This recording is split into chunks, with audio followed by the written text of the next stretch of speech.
आदिनाथ भगवान की जय जय जय। बोलिए प्रातः स्मरणीय संत शिरोमणि परम पूज्य ईश्वराचार्य गुरुवर विद्यासागर जी महामुनि राज की जय जय जय। बोलिए गुणायतन प्रणेता संघ संविधान प्रवर्तक भावना योग प्रवर्तक प्रखर वक्ता परम पूज्य 108 यूनिवर्सिटी प्रमाण सागर जी मुनि महाराज की जय जय जय। परम पूज्य 108 यूनिवर्सिटी कोंथो सागर जी मुनि महाराज की जय जय जय। परम पूज्य मुनि श्री अरह सागर जी मुनि महाराज की जय जय जय। पूज्य 105 अलक्ष्य सिद्धांत सागर जी मुनि महाराज की। उपस्थित धर्म श्रद्धालु सज्जनों, माताओं एवं बहनों, जैसा कि आप लोगों को विदित ही है कि पूज्य मुनि संघ का प्रवास भाग्योदय तीर्थ के पावन परिसर में चल रहा है और आज का संघ का संवर्धना कार्यक्रम भी यही भाग्योदय तीर्थ के विशाल पांडाल के अंतर्गत आयोजित है। आज के संघ का संवर्धना कार्यक्रम में मैं उपस्थित यहाँ सभी श्रद्धालुओं का तथा उन सभी दर्शकों और श्रोताओं का जो आज यहाँ के आयोजित संघ का संवर्धना कार्यक्रम का सीधा प्रसारण घर बैठे पारस चैनल, जिनवाणी चैनल एवं प्रमाणिक ऐप के माध्यम से देख सुन रहे हैं, आनंद ले रहे हैं, उन सबों का मैं सागर की समझ जैन समाज और भाग्योदय डिस्ट्रिक्ट कमेटी की ओर से हार्दिक हार्दिक स्वागत करता हूं। मैं आपको लिए चलूं संघ का समाधान की ओर। इसके पूर्व रोज की तरह हम लोग पूज्य देव के मंगल में आशीर्वाद से अपने को अभिषेक करेंगे। बोलिएगा मेरे साथ, नमोस्तु गुरुदेव, नमोस्तु गुरुदेव, नमोस्तु गुरुदेव। बोलिए मुनिवर्षी ब्रह्मांड सागर जी महाराज की, समस्त मुनि संघ की। बंधुओं, अत्यंत प्रसन्नता है कि आचार्य श्री के परम आशीर्वाद से यहाँ जो सर्वतोभद्र जिनालय की रचना होने जा रही है उसमें विराजित होने वाले प्रतिमा के लिए हमारे पास कुछ स्वीकृतियाँ आई हैं। मैं उन्हें सम्मान सहित आमंत्रित करूँगा। श्री मुकेश जी जैन, चेतन फार्मा, जिन्होंने एक मूर्ति 15 कलश की राशि दे करके स्वीकृति प्रदान की है और ये गुणायतन ट्रस्टी भी हैं। जोरदार अभिनंदन। चले आइए और इनके सम्मान के लिए मैं आमंत्रित कर रहा हूँ श्री देवेंद्र जी जैन स्टील और श्री राजेश जी जैन रोड लाइन। आ जाइए। श्री मुकेश जी जैन, चेतन फार्मा, गुणायतन ट्रस्टी सागर, आप लोग अपनी करतल ध्वनि का योगदान दे करके इनकी उदारता का सम्मान करके इनके पुण्य के कुछ हिस्सा आप भी अपने साथ भी ले लीजिए। ताली बजा करके बिना कुछ लिए दिए, इसलिए ताली बजाने में कोई पणता मत कीजिएगा बंधु। ये उदारता के साथ, जितनी उदारता के साथ इन्होंने अपनी घोषणा की है उतनी उदारता से हम इनका सम्मान भी करेंगे बंधु। और इनके सम्मान के लिए श्री देवेंद्र जी जैन, जैना steel, Shri Rajesh Jain road line. और बंधु, इसी क्रम में हमें स्वीकृति प्राप्त हुई है श्री इंद्र कुमार जी, अजीत कुमार जी नायक, इन्होंने भी एक मूर्ति 15 कलश की राशि दे करके स्वीकृति प्रदान की। जोरदार अभिनंदन। और इनके सम्मान के लिए मैं आमंत्रित कर रहा हूँ श्री आनंद स्टील और श्री अनिल जी नेमधारा। श्री आनंद स्टील और अनिल जी नेमधारा, इनका सम्मान करेंगे। आप तालियों के अवदान से सम्मान करेंगे। श्री इंद्र कुमार जी, अजीत कुमार जी नायक। बंधुओं, वो बड़े सौभाग्यशाली हैं जिन्हें यह अवसर मिला है, जिनका यह मनोभाव बना है आचार्य श्री के आशीर्वाद से बनने जाने वाले सर्वतोभद्र विधान जो पूरे हिंदुस्तान का एक अनूठा जिनालय होगा, उसके अंदर मूर्ति विराजित करने का जो सौभाग्य प्राप्त किया है, हम उनके सौभाग्य की सराहना करते हैं और उनके लिए सम्मान का यहाँ पावन क्रम चल रहा है। हम अपनी तालियों का अवदान देकर उनको सम्मान कर रहे हैं। बंधु, उदारता का सम्मान करना हमारा परम कर्तव्य होता है। आप जोरदार करतल ध्वनि से श्री इंद्र कुमार जी, अजीत कुमार जी नायक का सम्मान चल रहा है। और इसी क्रम में मैं आमंत्रित करूंगा श्री प्रकाश चंद जी सानोदा वाले। कल आएंगे, चलिए कल आएंगे। बंधुओं, आज हमारे बीच केंद्रीय जेल सागर के जेल अधीक्षक श्री संतोष जी सोलंकी यहाँ उपस्थित हैं। मैं उन्हें आमंत्रित कर रहा हूँ, वे पधारें और गुरुवर से आशीर्वाद ग्रहण करें। और उनके सम्मान के लिए मैं आमंत्रित कर रहा हूँ श्री मनोज ताजपुर और वीरेंद्र जी मालथौन को। श्री मनोज जी ताजपुर और वीरेंद्र जी मालथौन सम्मान करेंगे हमारे जेल अधीक्षक केंद्रीय जेल सागर के श्री संतोष जी सोलंकी जी को। का, और वे अपनी कुछ भावना भी यहाँ गुरुदेव के समक्ष रखेंगे। श्री संतोष जी सोलंकी, जेल अधीक्षक, केंद्रीय जेल सागर। जोरदार कल्चर बंधन बंधु सम्मान कर रहे हैं मनोज ताजपुर, वीरेंद्र मालथौन। अभी बीच में होगा भाई बंधु। और श्री सोलंकी जी, मैं श्री सोलंकी जी से अनुरोध करता हूं कि अपनी भावना। प्रणाम गुरुजी, मैं अपना परिचय दे दूं। मैं संतोष सोलंकी, वर्तमान में जेल अधीक्षक, केंद्रीय जेल सागर में पदस्थ हूँ।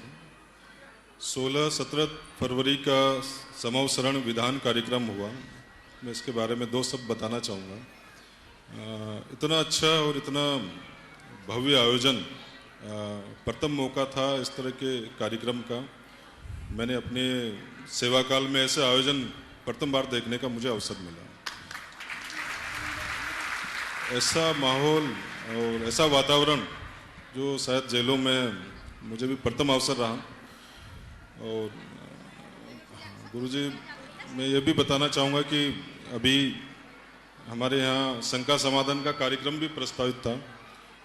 शासन के ऐसे दिशा निर्देश कोरोना बीमारी को लेकर जो अभी जारी हुए हैं, तो मेरा आग्रह है कि ये 31 मार्च तक की समय सीमा शासन ने जारी करी है, तो उसके बाद ये प्रस्तावित होगा। बिल्कुल ठीक है। और मेरा एक क्वेश्चन है, 2 शब्दों में अपनी वाणी को विराम दूंगा। मैं अभी मार्च में ही आचार्य श्री विद्यासागर जी भगवान के दर्शन करने को गया। मैं आहार और विचार से सात्विक तरीके से गया, और प्रथम अवसर था, मैंने सिर्फ सुना था और थोड़ा सा पढ़ा भी था। मैं निश्चित तौर पर वो अनुभव अपना जो बताने जा रहा हूँ वो बड़ा अद्भुत था।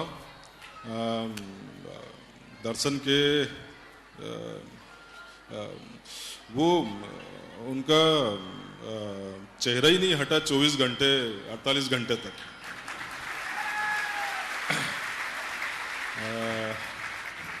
वो अनुभूति जो मैं भगवान में मेरी आस्था है, तो वो जो दर्शन मैंने मंदिर में किए हैं, वो ऐसी अनुभूति मिल गई जो बड़ी अद्भुत थी। मैं करीब करीब मुझे 2-3 दिन लगे, वो चित्र लगातार मेरे सामने तैरता रहा।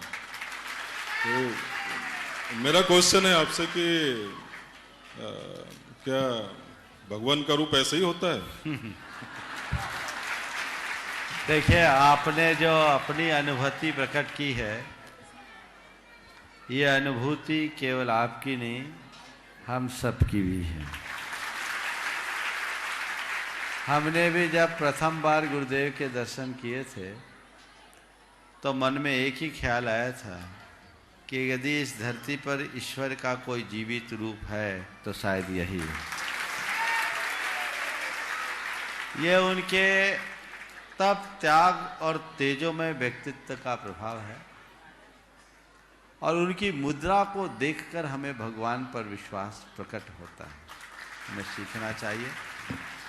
आपके हृदय में जो घटित हुआ है वो आपके मानस पटल पर स्थायी रूप से अंकित हो और आपके जीवन की टर्निंग पॉइंट बने, ऐसी मैं भावना भाता हूँ। आपके भावी जीवन को मंगलमय बनाए। आप शाकाहारी हो ही गए हैं और आगे बढ़े अपने जीवन को। और ये बहुत अच्छा संयोग हुआ बहन रेखा और नीलम के प्रयासों से। जेल में समवसरण महामंडल विधान का आयोजन भव्यता से संपन्न हुआ। वो तो मेरे पीछे लगी हुई थी कि महाराज आप सागर पहुंचो तो हमें सिद्ध चक्र विधान करना है। मैंने कहा मैं उतना समय दे नहीं पाऊंगा, फिर भी पहुंचूंगा तो देखूंगा। लेकिन आपने समवसरण से जो शुरुआत की है, बहुत ही अच्छी शुरुआत है और इसका दूरगामी परिणाम बहुत अच्छा होगा। मैं चाहता हूँ, भावना भाता हूँ कि इस तरह के आयोजन सभी जेलों में समय समय पर होना चाहिए, ताकि वहाँ रहने वाले बंदियों का हृदय परिवर्तन हो सके और वे अपने जीवन का गुणात्मक परिवर्तन घटित कर सकें। मैं इसी क्रम में आमंत्रित कर रहा हूं बाल ब्रह्मचारिणी बहन डॉक्टर रेखा जैन, जो पूर्व में डीएसपी थी और वर्तमान में स्वेच्छा अवकाश लेकर के गुरुजी की हस्तकरघा योजना को बढ़ाने में योगदान 2000 करते रविंद्र का अभिनंदन दीजिए। दोनों एक नहीं है, दो हैं। और डॉक्टर नीलिमा जैन, नीलिमा नहीं, नीलम जैन, नीलम। महाराज जी के चरणों में नमोस्तु। सागर के अच्छे लोगों, जेल अधीक्षक साहब को हम बस ये कहना चाहते हैं कि सर, आपका 3 दिन आचार्य के पास से चेहरा नहीं जो देख के आए थे वो नज़रों से हट नहीं रहा था, और उन्होंने हमसे कहा था कि दीदी ये क्या हो रहा है, मेरा मन नहीं लग रहा, मुझे नौकरी मन नहीं लग रहा, गुरुजी दिख रहे हैं। मैं जेल अधीक्षक साहब को बताना चाहती हूँ सर, शासन प्रशासन की नज़र में कोरोना है। 4 लाइनें बोलती हूँ और फिर अपनी शंका समाधान रख लूंगी। जो ना अब तक किया कर दिखाएंगे हम, जो ना अब तक किया कर दिखाएंगे हम, कोरोना को वापस भगाएंगे हम, अपने हिंदुस्तान को प्रभु की कसम फिर से सोने की चिड़िया बनाएंगे। महाराज जी, मेरी एक ही शंका है, मैंने शास्त्रों का ज्यादा स्वाध्याय नहीं किया, लेकिन पढ़ा है कि निमित्त और उपादान, और ऐसा कहते हैं कि निमित्तों पे ज्यादा ध्यान नहीं देना चाहिए। लेकिन मेरा प्रश्न है कि कोरोना वायरस जैसा एक निमित्त आया जिसने पूरे विश्व की अर्थव्यवस्था को बदल दिया। आपके हमारे कहने से लोग घर में नहीं बैठते थे, अब उस निमित्त के कारण घर में जाकर के बैठने लगे। तो क्या निमित्त इतना महत्वपूर्ण होता है? कहने में तो आता है कि निमित्तों पर ध्यान नहीं देना चाहिए, लेकिन एक छोटे से निमित्त ने इतनी व्यवस्थाएं बदल दी। कृपया हमें निमित्त के बारे में जानकारी दें। नमोस्तु महाराज। देखिए, बहुत ही अच्छा सवाल आपने किया है, सैद्धांतिक भी है और प्रासंगिक भी। कुछ नहीं करता ये कहना भी गलत है, और निमित्त से सब कुछ होता है यह कहना भी गलत है। निमित्त और नैमित्तिक संबंध है। निमित्त होगा, पर कोई जरूरी नहीं कि नैमित्तिक हो ही। किसी व्यक्ति ने आपसे अपशब्द कहा, आपको गुस्सा आएगा। अपशब्द कहने से गुस्सा आता है, लेकिन अपशब्द कहने से गुस्सा आए ही ये जरूरी नहीं है।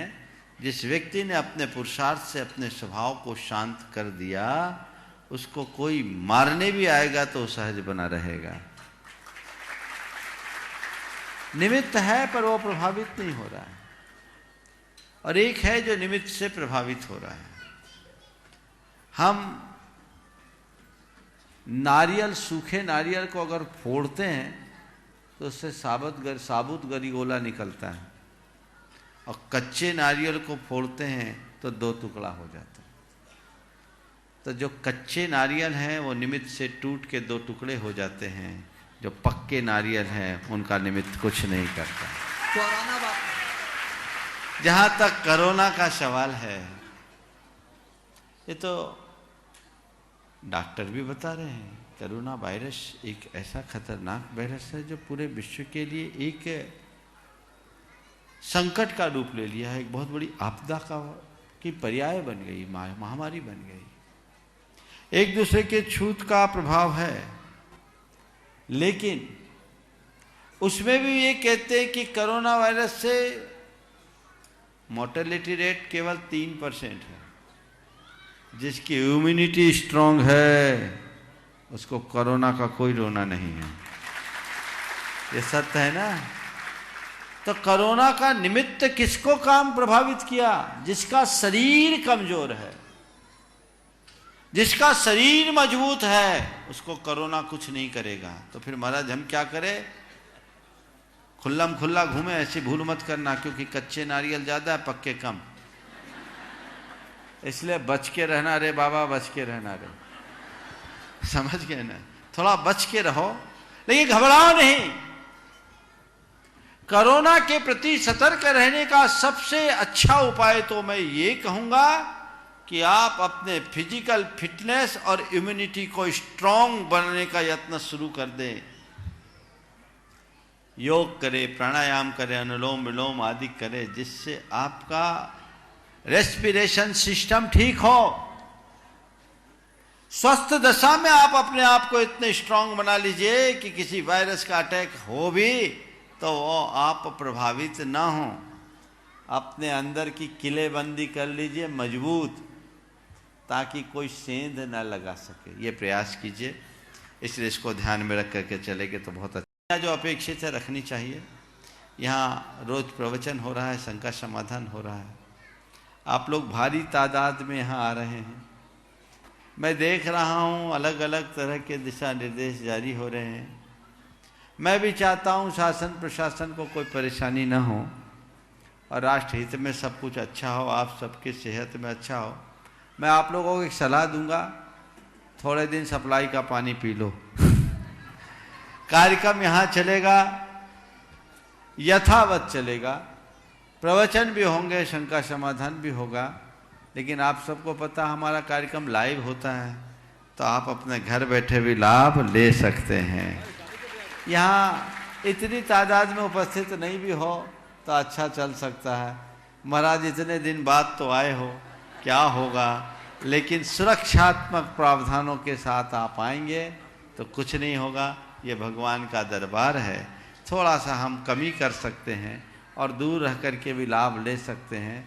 हम भावना भाएं, यहाँ पर भी वही भावना भाएं कि सारे जगत का मंगल हो, और जहाँ से मंगल भावनाओं का प्रक्षेपण होगा वहाँ कोई कोरोना का रोना नहीं हो सकेगा, ऐसा हमारा विश्वास है। इसलिए मैंने अपनी ओर से आप सबको सुझाव दे दिया कि आप घर बैठे भी आनंद ले सकते हैं और पूरा लाभ ले। और मैं तो चाहूँगा कुछ ऐसी व्यवस्था कर दो शंका समाधान के लिए कि ऑनलाइन भी व्यवस्थाएं हो जाए तो काम हो सकता है, इसलिए निराश न हो। यहाँ आकर के आप लाभ लीजिए सुरक्षात्मक प्रावधानों को ध्यान में रखते हुए। अब बहुत ज़्यादा यहाँ तो स्थिति में देख रहा दिनों दिन बढ़ रही है, इसलिए उसको थोड़ा सा नियंत्रित करते हुए आप पूर्ण आनंद लें और जो आप चाहते उसे पाते रहें। जेल अधीक्षक जी को हम एक निवेदन और करेंगे, आप ये भीड़ देख करके घबराए नहीं, आपकी जेल में नहीं जाएगी। अभी उसके लिए मेरे पास टाइम नहीं है, देखेंगे। चलो चलिए, मैं अन्य जिज्ञासुओं को आमंत्रित करूँ। उसके पूर्व मैं आमंत्रित कर रहा हूँ मुकेश जैन ढाना, जो अपनी एक बात यहाँ रखेंगे। श्री मुकेश जैन ढाना।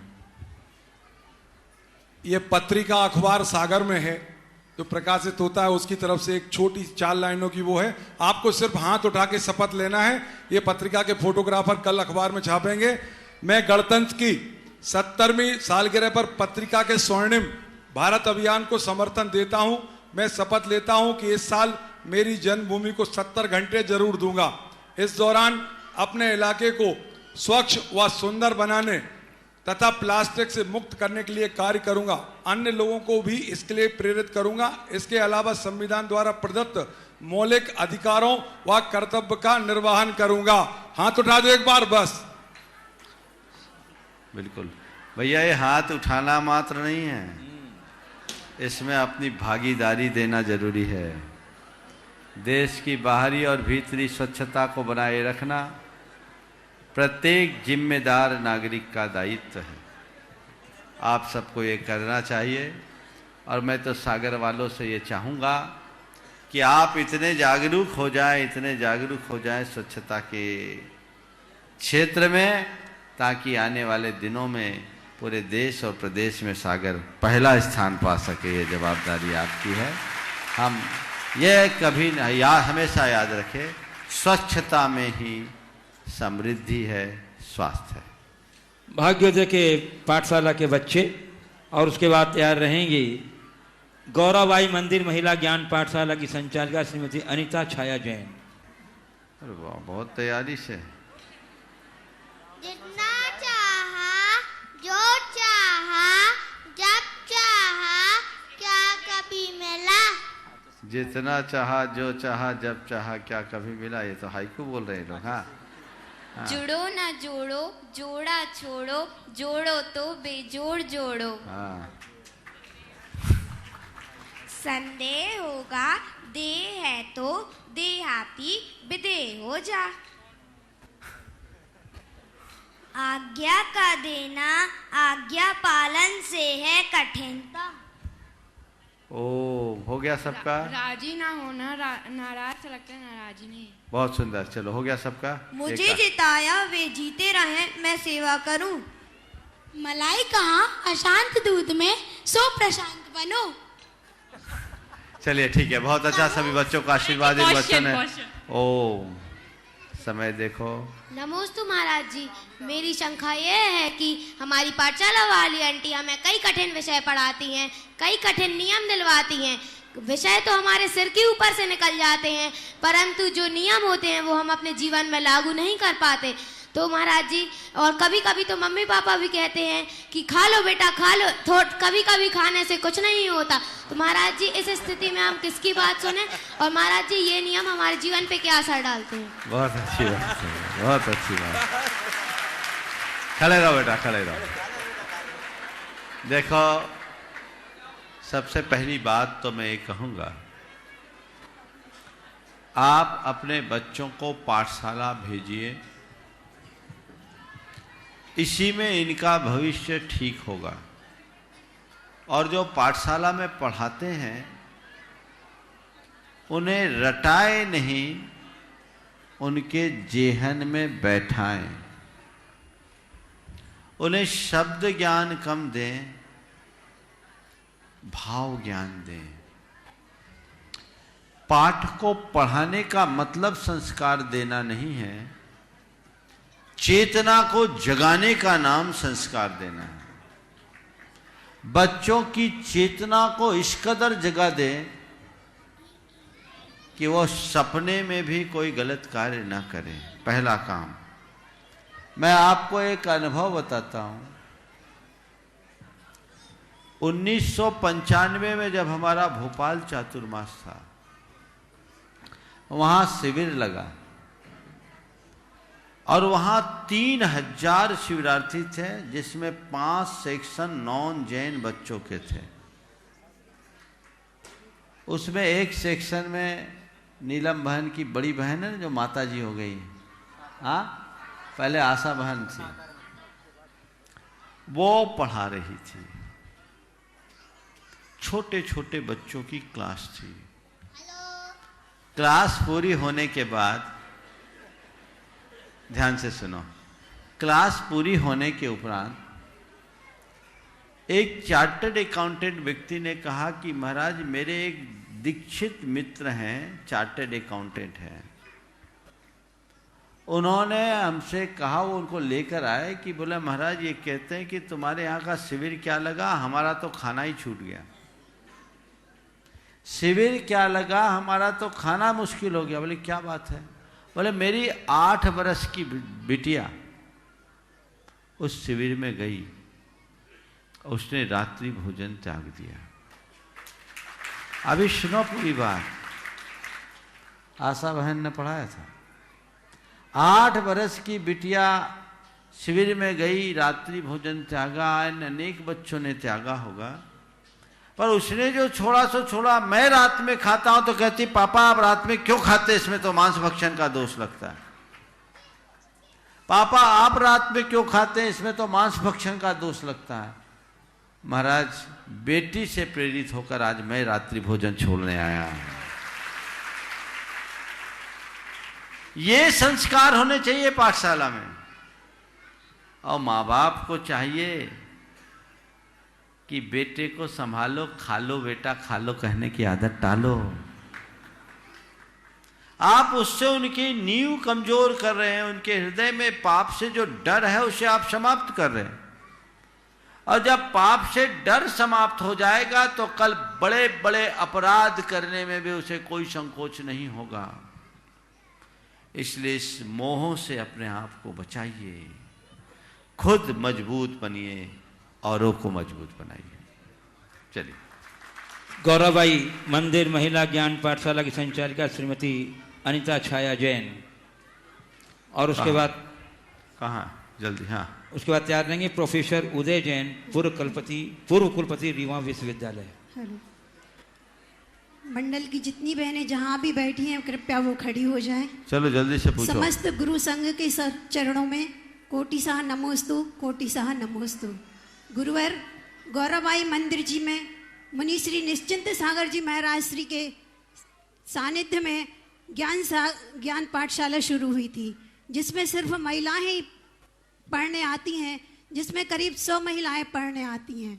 उस समय पुरुष वर्ग भी दर्शन के लिए आते हैं, तो उनके मन में ये रहता है कि हम भी आपकी पाठशाला में बैठें, लेकिन पुरुष वर्ग ज़्यादा होने से उनको संकोच होता है, तो वो कहते हैं कि हम भी आपकी पाठशाला में बैठें। तो कैसे बैठें, महाराज श्री मार्गदर्शन दें। और मेरा कहना ये है कि भगवान हम उस पाठशाला को कैसे और कौन सा विषय चलाएं कि हर उम्र के बच्चे, हर उम्र की महिलाएं उससे ज्ञान अर्जित कर सकें। देखिए, बहुत अच्छी बात है कि आप लोग अपनी पाठशाला चला रहे हैं और महिला पाठशाला है, तो ये बहुत अच्छी बात है। पुरुषों को आपकी इस पाठशाला के प्रति आकर्षण उत्पन्न हुआ, ये और अच्छी बात है। पर मैं पुरुषों को सलाह देना चाहूँगा, महिला पाठशाला से प्रेरणा ले और पुरुष पाठशाला शुरू करें, सोनों में सुगंध हो जाए। और बीना में मैंने देखा वहाँ पुरुष पाठशाला भी चली, तो उससे आपको ज़्यादा प्रेरणा मिलेगी और आप कुछ अच्छा कर पाएंगे। और मूलभूत आधारभूत ग्रंथों को आप पढ़ना शुरू करें, लाभ होगा। शेष बातें अलग से। अगला प्रोफेसर उदय जैन, पूर्व कुलपति रीवा विश्वविद्यालय, और उसके बाद तैयार रहेंगी श्री शिव शंकर जी केसरी। महाराज जी नमोस्तु नमोस्तु नमोस्तु। मेरा सवाल हो सकता है कि बिल्कुल अप्रासंगिक हो, तो उसके लिए पहले ही क्षमा मांग लेता हूँ। मैं कुछ लिख रहा था, एक आपकी पुस्तक भी देखी थी, जैन दर्शन में मनोविज्ञान, इस पर मैं कुछ लिख रहा था।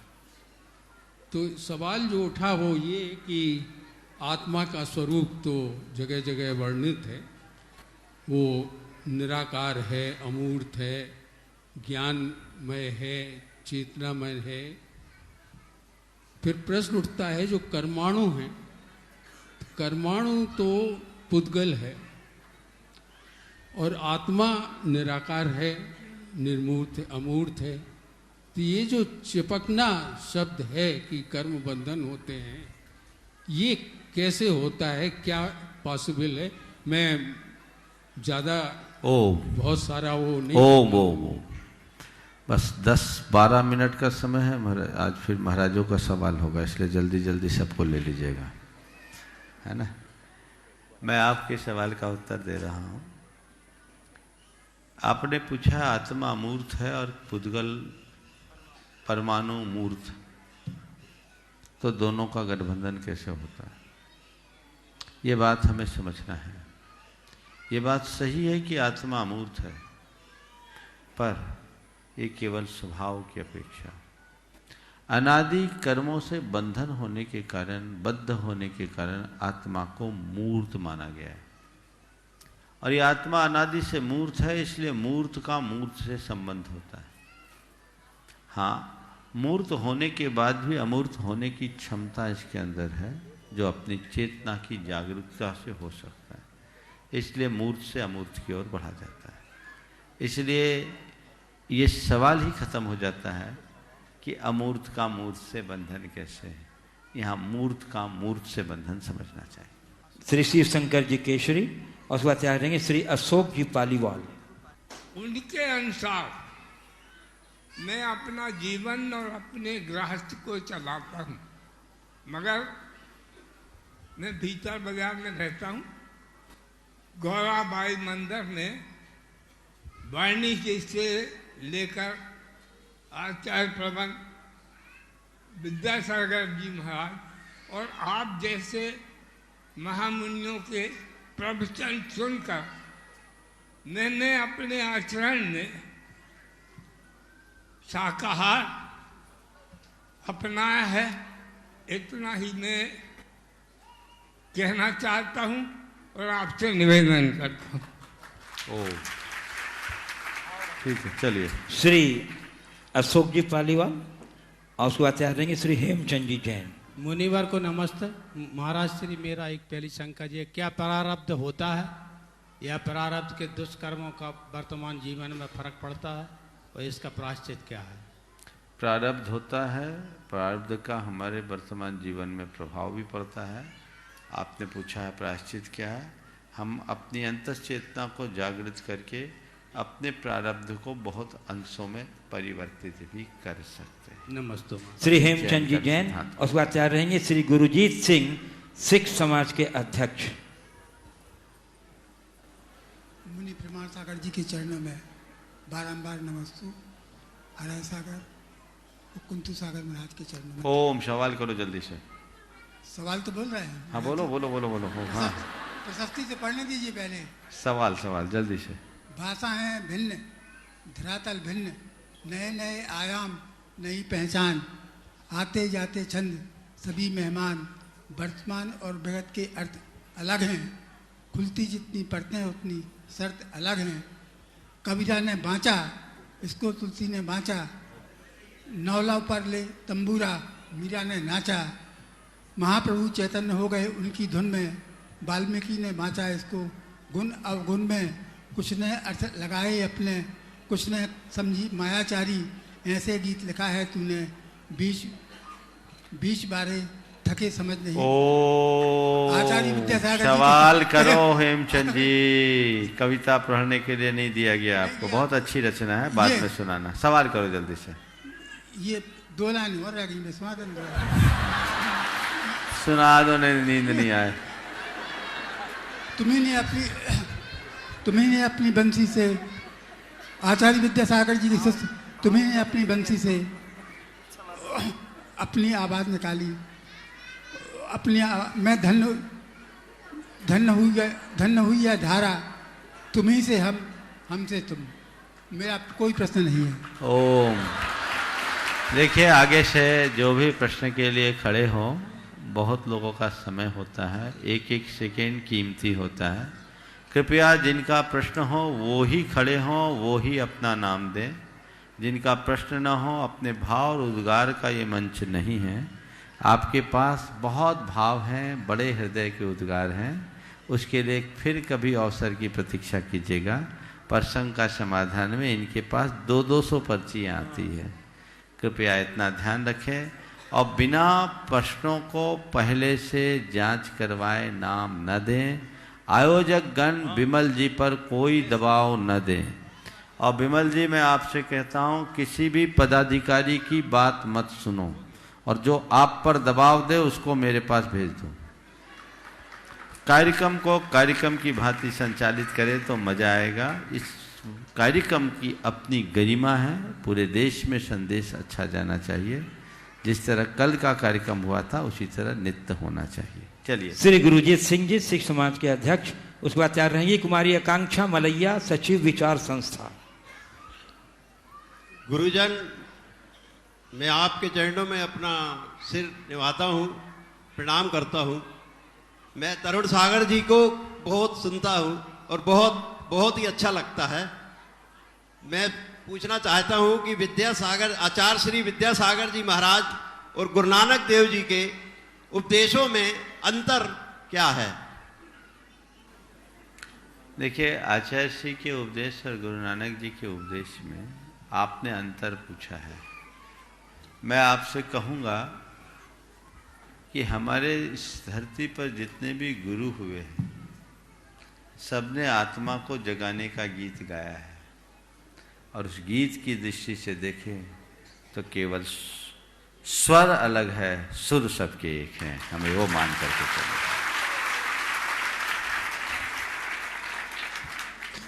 कुमारी आकांक्षा मलैया, सचिव विचार संस्था। तैयार रहेंगे श्री नितिन पटेरिया, मुख्य संगठक विचार संस्था, प्रवक्ता गौरक्षा कमांडो फोर्स। नमोस्तु महाराज, हम सभी विचार संस्था से आए हैं। सागर में 12,500 घरों में प्रतिदिन सेवा का कार्य करते हैं। वहाँ कई तरीके की समस्याएं देखने को मिलती हैं, तो उनके लिए कैसे हम उनके जीवन का स्तर सुधारने पर कार्य करें, मार्गदर्शन दें।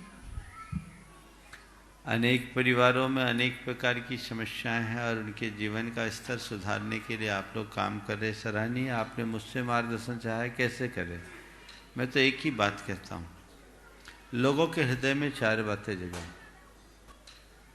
सबसे पहली बात स्वावलंबन की भावना, दूसरी बात सदाचार का पाठ, तीसरी बात संतोष की वृत्ति और चौथी बात सकारात्मक दृष्टि। स्वावलंबन, सदाचार, संतोष और सकारात्मकता यदि लोगों के अंदर जगह दिया है तो मैं समझता हूँ उनकी आधी से अधिक समस्याएं हल हो जाएगी और हमें यही प्रयास करना चाहिए। श्री नितिन पटेरिया, मुख्य संगठक विचार संस्था, प्रवक्ता गोरक्षक वंडो फोर्स, और उसके बाद तैयार रहेंगे दिगंबर सोशल ग्रुप सागर मेन के सदस्यगण। गुरुजी के चरणों में सादर प्रणाम। गुरुजी, मेरी शंका है कि वर्तमान दौर में सामाजिक एवं मानवीय मूल्यों का गिरता स्तर समाज को कहाँ ले जा रहा है। हमें इस बात से अति कष्ट है। इसको ध्यान में रखते हुए हम विचार संस्था के माध्यम से अनेक प्रकल्पों पे काम भी कर रहे हैं, लेकिन फिर भी हमें उचित मार्गदर्शन। आपने पूछा मानवीय और सामाजिक मूल्यों का गिरता स्तर समाज को कहाँ ले जाएगा। सीधी बात है, जब कुछ गिरता है तो कहाँ जाता है? कहाँ जाता है? नीचे जाता है। तो स्तर गिर रहा है तो समाज भी नीचे जा रहा है। हम तो रोज देख रहे हैं। हमें चाहिए कि हम एक ऐसी सामाजिक चेतना जगाएं जिसमें हम उदात्त जीवन मूल्यों की पुनर्स्थापना कर सके और इस गिरते हुए स्तर को थाम सके। लोगों के चिंतन में बदलाव लाने की जरूरत है। जो आज कंज्यूमरिज्म का प्रभाव बढ़ रहा है, उपभोक्तावादी सोच हो गई, जिसके कारण आज व्यक्ति केवल गिव एंड टेक की बात अपनाना शुरू कर दिया। उस सोच को बदलकर हम उन्हें आध्यात्मिकता से जोड़े, अध्यात्मवाद का विस्तार करें। हमारे जीवन में सारे मूल्य स्वतः प्रतिष्ठापित होंगे और हम अपने जीवन को बेहतर कर सकेंगे। श्री दिगंबर जैन सोशल ग्रुप सागर मेन, और उसके बाद तैयार रहेंगे श्री प्रेमचंद संध्या जैन, गुणाटन ट्रस्टी, सागर उपकार एजेंसी, वर्णी कॉलोनी। परम पूज्य मुनिवर श्री प्रमाण सागर जी महाराज जी, अरह सागर जी, कुंत सागर जी महाराज जी के चरणों में पावन नमोस्तु नमोस्तु नमोस्तु। हे गुरुवर, आचार्य शुभचंद्र जी ने ज्ञानवर्ण में कहा है कि संसारिक संबंधों का अंत विपत्तिमय है। अतः गुरुदेव, हम लोग ग्रस्त अवस्था में रहते हैं। इस अवस्था में कुछ संबंध अपने आप बन जाते हैं और कुछ बनाए जाते हैं। व्यवहार भी इसी से चलता है। गुरुवर, हम अपने जीवन की पतंग की डोर में संबंधों की डोर कैसी बांधें कि इस संबंधों का अंत विपत्तिमय ना हो। जीवन के इस पतन के, संबंधों के पतन के दौर में पतंग की डोर, संबंधों के पतंग की डोर हम कैसे बांधें कि अंत विपत्तिमय ना हो। अंत विपत्तिमय ना हो। बात सीधी बात। संबंधों की पतंग में मंजा लगाओ, डोर में मंजा लगाओ। मंजा जानते हैं ना? हाँ।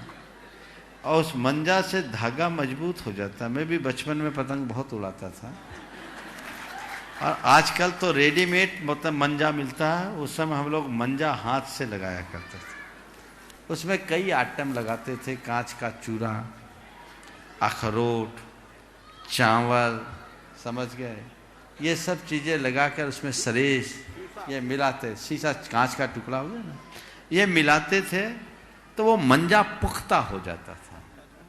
और मंजा से फिर पतंग को उड़ाते थे। दो बातें आपको बोल रहा हूँ, इसे ध्यान रखें। पहले तो अपने संबंधों के पतंग में अच्छा मंजा लगाए, उस मंजा में स्नेह का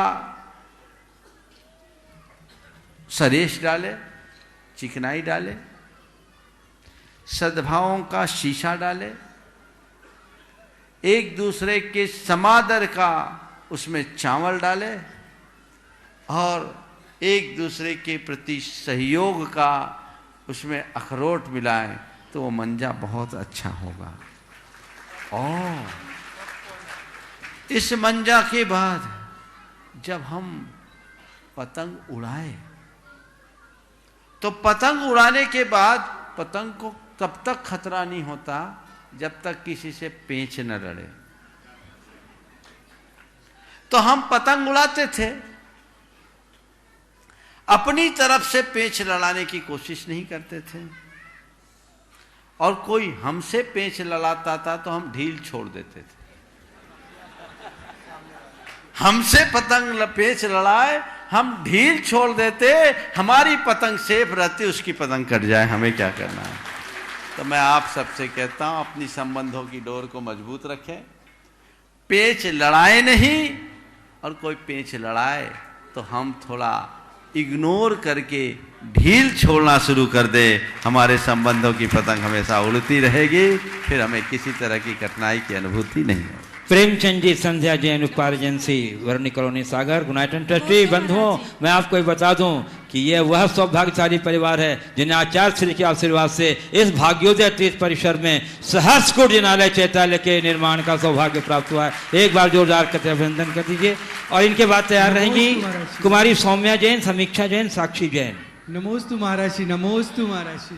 हे गुरुवर, हमारे पूरे परिवार के आप आराध्य और हमारे माता पिता आदर्श, और हमारे जीवन में जो भी है आचार्य श्री और आपके आशीर्वाद से है, और हमारा ये जीवन सदा ही ऋणी रहेगा। महाराज श्री, हमें अपने परिवार के बीच कभी कभी एक दूसरे की विचार भिन्नता, पसंद नापसंद के बीच परिवार के प्रत्येक सदस्य को किस प्रकार से आपसी संतुलन बनाकर चलना चाहिए, ताकि आपसी सौहार्द एवं एकता बनी रहे, और हमारा परिवार आचार्य श्री और आपके आशीर्वाद से वह सब कुछ कर सके जो जिन धर्म की प्रभावना को सहस्रकूट जिनालय की तरह भविष्य में भी साकार कर सके। देखिए, आपने जो सवाल किया लगभग उससे मिलती जुलती बातें पहले के प्रश्न में आ गए, लेकिन दो बातें और जोड़ूंगा जो सबके लिए।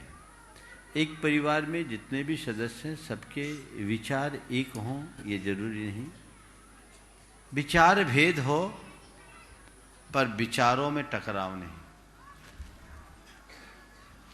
विचार भेद हो पर विचारों में टकराव नहीं। विचार भेद से दिक्कत नहीं है, दिक्कत वैचारिक टकराव से है। और वैचारिक टकराव से बचने के लिए दो उपाय हैं, सहिष्णुता और उदारता। हम सहिष्णु बने, लोगों के प्रति, खुद के प्रति वैचारिक रूप से सहिष्णु बने, और अपने शारीरिक कष्टों के प्रति सहिष्णु बने, और उदार बने, दूसरों के व्यवहार के प्रति उदार बने, दूसरों की दुर्बलताओं के प्रति उदार बने, दूसरों के दोषों के प्रति उदार बने, तो परिवार हमेशा एक सूत्र में बंधा रहेगा। सौम्या जैन, समीक्षा जैन, साक्षी जैन, और इसके बाद मंच पर विराजित गुरुजनों से हम लोग प्रार्थना करेंगे बाद में समय बचने पर। हाँ महाराज जी, मेरे परिवार की सभी की तरफ से नमोस्तु महाराज जी। महाराज जी, मेरा प्रश्न है, स्वतंत्र भारत में परतंत्र व्यवस्था का समन्वय कैसे, कृपया शंका का समाधान कीजिए। स्वतंत्र भारत में परतंत्र व्यवस्था का समन्वय नहीं, समस्या है। देश तो स्वतंत्र हो गया पर व्यवस्थाएं परतंत्र है, क्योंकि आज हमारी मानसिकता अभी भी परतंत्र बनी हुई है। जब तक हम अपनी मानसिकता को स्वतंत्र नहीं बनाएंगे, हमारी सोच स्वाधीन नहीं होगी, तब तक हम पराधीन ही बने रहेंगे। इसलिए इनमें समन्वय बनाने की ज़रूरत नहीं है, इनमें जागरूकता लाने की ज़रूरत है। हमने व्यवस्थागत आज़ादी को ही आज़ादी माना, हमें चाहिए कि हम अपनी मानसिक गुलामी को खत्म करें, सोच को बदलें, भारत और भारतीयता से जोड़ करके चले, तभी हम कुछ सार्थक घटित कर पाएंगे। चलिए, अब ये मंच इधर मरासी के तरफ आएगा। 15 मिनट का समय है, इनमें दोनों महाराज और अरह सागर जी व्यास सावरकर, परम पूज्य मुनि श्री कुंथु सागर जी महाराज, पहले एलक जी, पूज्य 105 एलक श्री सिद्धांत सागर जी महाराज। देखिए, आप सब लोग समझते होंगे, एक रास्ता बोरियत लाती है। महाराज जी, मैं पेंटिंग बनाता हूं, और जब पेंटिंग बनाता हूं तो मैं सोचता हूं कि सबसे पहले एक मॉडल होना चाहिए। मॉडल के बिना पेंटिंग नहीं बनती है। इसी तरीके से जब समाज में समरसता की बात आती है तो उसका मॉडल क्या होना चाहिए। बहुत सुंदर, महाराज जी ने बहुत अच्छी बात कही है। सामाजिक समरसता का रोल मॉडल क्या होना चाहिए। बस मैं तो इतना ही कहूँगा, सामाजिक समरसता का मॉडल अगर आप देखना चाहते हैं तो दूध और पानी का देखो। दूध और पानी का, पानी दूध के पास गया, कहा तुम मुझे मिला लो। दूध ने कहा आ जाओ, स्वागत है। पानी दूध में मिला, दूध ने पानी को गले से लगाया, दोनों मिलके एक में एक हो गए। हलवाई दूध को तपाया, दूध तपने लगा, पानी जलने लगा कि मेरे कारण इसे तपाया जा रहा है, पहले मैं जलूंगा, इसे नहीं जलने दूंगा।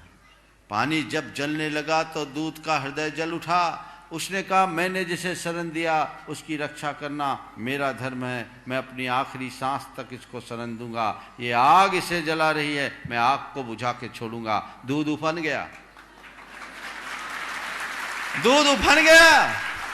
दूध को उफनता देख हलवाई की नजर पड़ी, एक चुल्लू पानी उसमें डाला, दूध को लगा मेरा साथी सही है, शांत बैठ गया।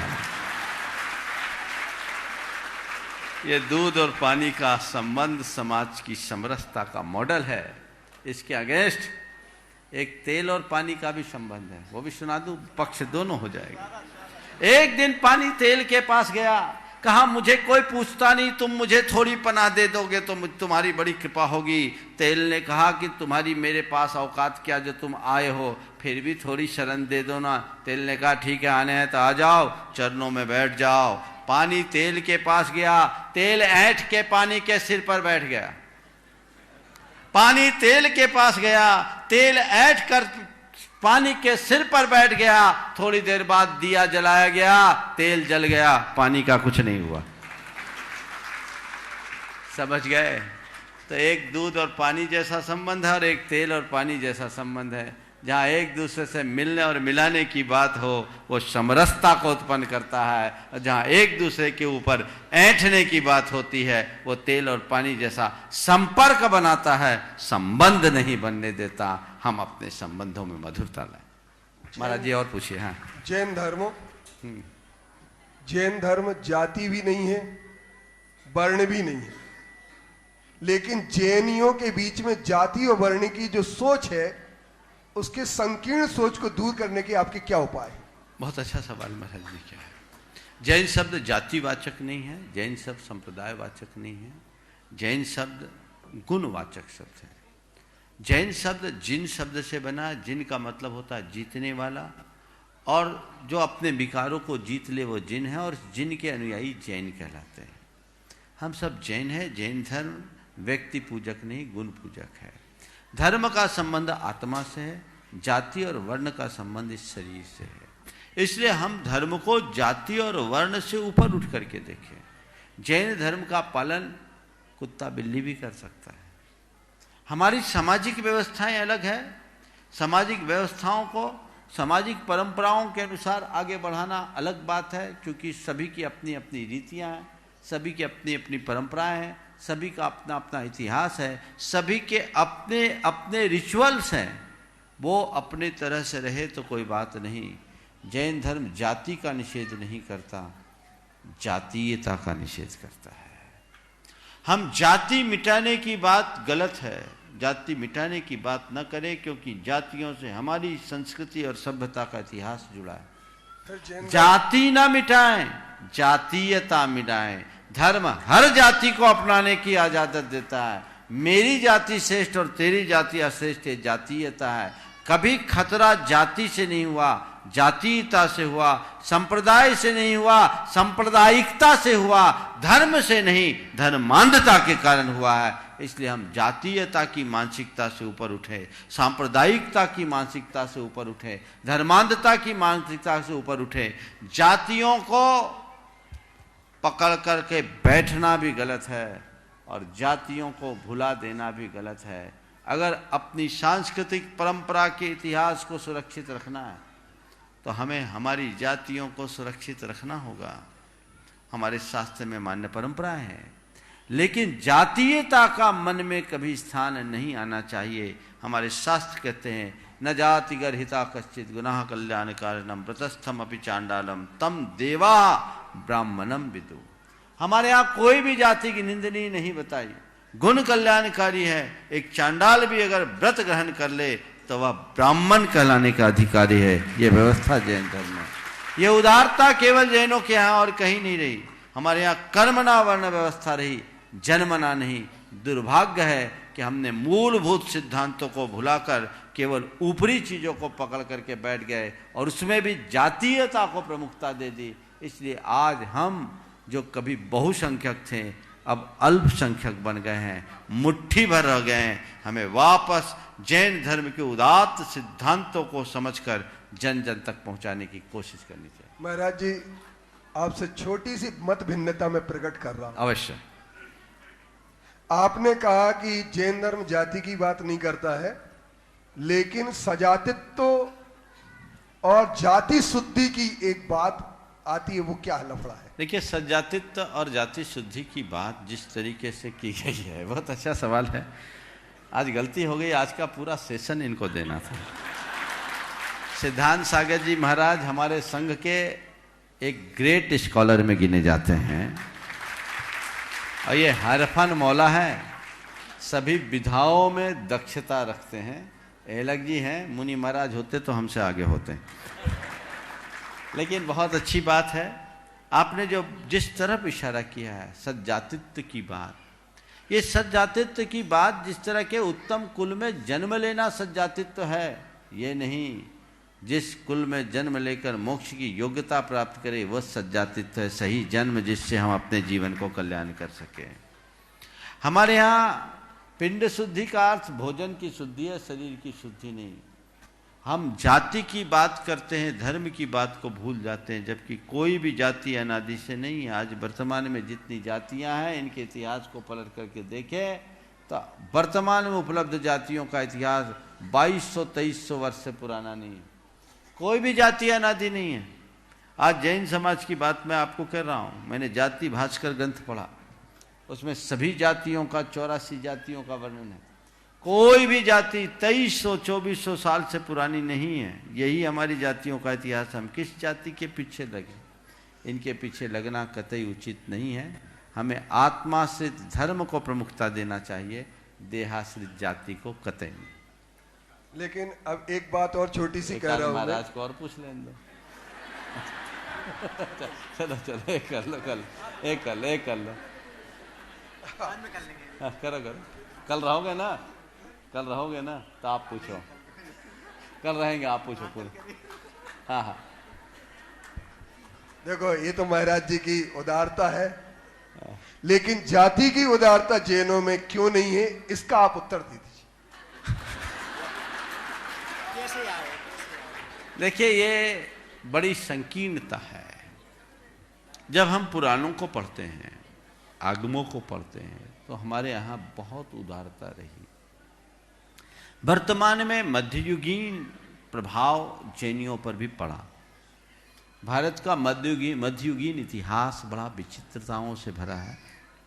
सभी परंपराएं प्रभावित हुई, जैन परंपरा भी उससे अछूती नहीं रही। इस कारण कुछ कट्टरवादिता हमारे यहाँ आ गई और उसी कट्टरवादिता के अंतर्गत सज्जातित्व आदि का लोग खम ठोकने लगे। इसके परिणाम स्वरूप हमने बहुत नुकसान किया। इसका सबसे ज्वलंत उदाहरण, पीड़ादायक उदाहरण अग्रवाल जैन समाज का। अग्रवाल जैन समाज भारत में सर्वाधिक संख्या में थी और जैन समाज में सिरमौर थी, खासकर दिगंबर जैन समाज में। आज नेपथ्य में चले गए। अकेले कोलकाता में 3000 परिवार वैष्णव हो गए जो अपने नाम के साथ आज भी सरावगी लिखते हैं। वे सब जैन धर्म का पालन करते थे, पर हमने जाति के चक्कर में उनसे बेटी व्यवहार नहीं किया। उनका बेटी व्यवहार वैष्णवों के मध्य रहा। वैष्णव की बेटी आई, वैष्णव में बेटी गई। इतनी कट्टरता हमारे यहाँ रखी गई कि वो देहा से जाति को प्रमुखता दे दी, आत्मा से धर्म को गौण कर दिया। आज उनका धर्म छूट गया। 2013 में जब हमारा कोलकाता प्रवास था तो मैंने वापस लोगों को जगाया। 300 परिवार वापस मुख्य धारा में जुड़े। ऐसे हजारों परिवार चले गए। हम अपनी जातियों का इतिहास पलट करके देखेंगे तो ये बहुत नुकसानदायक है। हमें इस प्रकार के अर्थहीन विचारों को मूल्य नहीं देना चाहिए। महाराज श्री, आपके चरणों में नमस्ते। मैं एक बात आपके सामने रखना चाहता हूँ, वो ये है कि आज वर्तमान में जो लोग धर्म के तवे पर स्वार्थ की रोटी सेकते हैं, ऐसा उन्हें क्या उपदेश दिया जाए कि धर्म के तवे पर परमार्थ की रोटी सेकने लगे? देखिए, धर्म के तवे पर जो स्वार्थ की रोटी सेकते हैं, आपने पूछा उनको क्या उपदेश दिया जाए कि परमार्थ की रोटी सेकें। मुझे लगता है ऐसी लोगों की आदतें खराब है, जो रोटी सेकते हैं वो वही रोटी सेकते हैं जैसी वो खाते हैं। तो हम उन्हें डाइवर्ट करने की जगह एक ही काम करें, जो रोटियां सेकना चाहते हैं उनकी आंच मंद कर दें। आंच मंद होगी तो रोटी सिकेगी ही नहीं। जो लोग ऐसे हैं वो आपका इस्तेमाल करते हैं। आपको चाहिए कि आप इस्तेमाल होने से बचिए, उन्हें अवसर ही मत दीजिए। उनकी मानसिकताओं को समझकर पढ़ करके अगर आप चलेंगे तो जीवन में बहुत बेहतरी हो सकेगी और हम अपने जीवन को एक अच्छा स्वरूप दे सकेंगे। इसलिए धर्म के तवे पर स्वार्थ की रोटी सेकने वाले को परमार्थ का पाठ हम पढ़ाना चाहते हैं। आंच देना बंद कर दें, आंच मंद कर दें, उन्हें पाठ पढ़ाने की जरूरत नहीं पड़ेगी, वो खुद परमार्थ का पाठ सीख जाएंगे और जीवन धन्य हो जाएगा। ठीक है, आज तो समय हो गया। इस प्रकार परम पूज्य गुरुदेव के चरणों में नमन अर्पित करते हुए मैं अपनी वाणी को विराम दूंगा और कल आधा घंटा का सत्र सिद्धांत सागर जी के साथ रहेगा। देखो, रहेगा कल स्पेशल सेशन रहेगा वार्ता का। कल मुनि श्री प्रमाण सागर जी महाराज की, कुंतु सागर जी महाराज की, अरह सागर जी महाराज की, समस्त मुनि संघ की।